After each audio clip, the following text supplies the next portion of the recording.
Уставниот суд ги осуди нападите кон него и судиката Добрила Кацарска поради отворањето на предметот за линеарното зголемување на пензиите.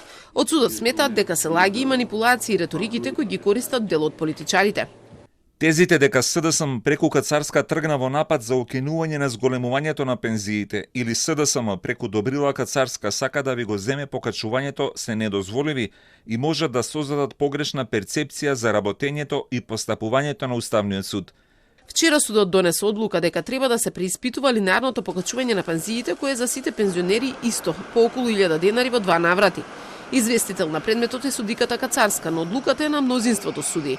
На ова реагираа пратеници од ВМРО ДПМН кои Кацарска ја ставија во корелација со СДСМ и обвинија дека таа сака да им го земе покачувањето на пензиите на пензионерите.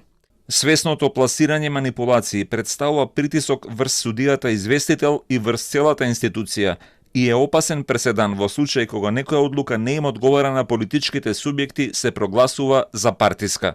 Инаку измените на законот за пензии ги донесе мнозинството во собранието и почнаа да важат од септември годинава.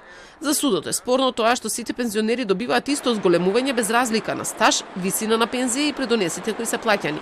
ВМРО ДПМН уште при изборот на Кацарска за судија во Уставен не беше задоволна и обвини дека е награда за тоа што како кривичар осудила поранешни министри од партијата.